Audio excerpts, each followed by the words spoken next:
how would you respond to the question of a stockholder that's really concerned about Berkshire being a one-man show? Yeah, well, Berkshire is not a one-man show. It's a two-man show in terms of capital allocation. There's no question about that at present. But it's run by many managers that are doing an outstanding job and that don't need any guidance from Charlie or me as they go along. But I might say that, I will die with all of my Berkshire stock essentially, and that stock will be held either in the family or in a foundation, depending on the order of death, for a long time thereafter. So there's no one that's more concerned about the subsequent management issue than I. I mean, this is not something that ends at all on my death, and it doesn't end for the Buffett family or the Buffett Foundation. So it's a subject that Charlie and I have both thought about. The most likely situation, you got to get away from the idea that it's a one-man show, because right now we've got 33,000 people working for Berkshire out there, as we speak. And I'm sitting around, watching movies about myself or something. I mean, you can see how vital I am to the place. But the question, and the other thing we do besides allocate capital is we do identify these managers, and hopefully we make it attractive for them to stay and work for Berkshire. But that doesn't require 150 IQ or anything to do that. It does require a certain sensitivity to why people want to get up in the morning and do what they do. And when I'm not around,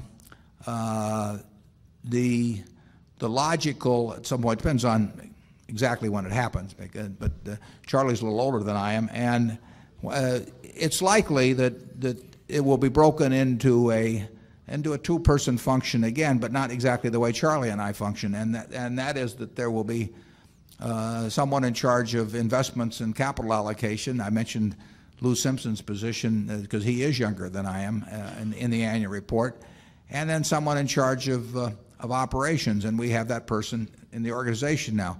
Now, I don't know what the situation will be when I die, because it could be in 20 minutes or it could be in 20 years, and when that, so I can't specifically name the individuals. We have the individuals now for both those functions. We'll have the individuals for the same functions 20 years from now. I don't know whether they'll be the same people.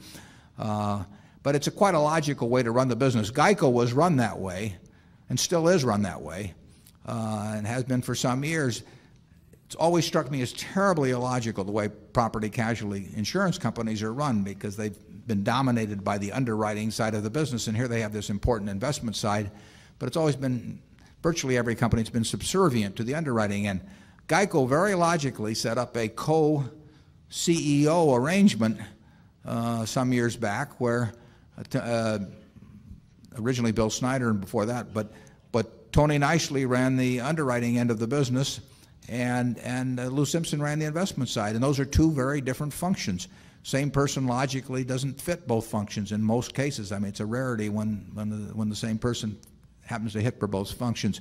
So GEICO worked very well that way, still works that way. Lou runs investments, Tony runs underwriting, and Berkshire, slightly different. It's a variant on it, but essentially at Berkshire headquarters you need someone overseeing and not meddling in them too much, but making sure you've got the right manager and you're treating them fairly.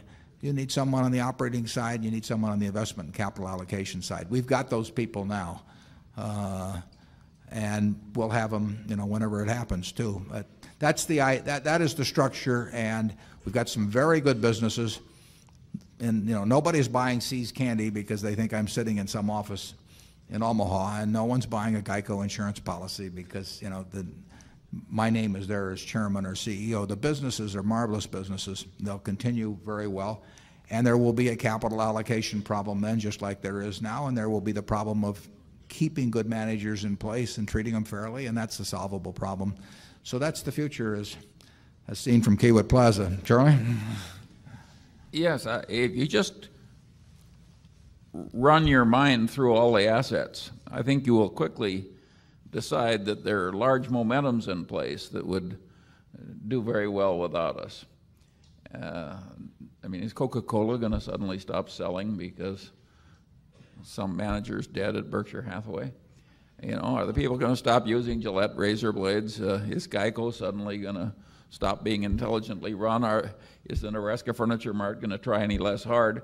So the existing assets, you can argue, have been lovingly put together so as not to require continuing intelligence at headquarters.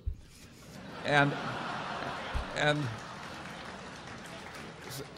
what there would be a disadvantage in that I think would be unreasonable to expect that a successor would be as good at making new investments as Warren has been in the past. Well, that's just too damn bad. Yeah.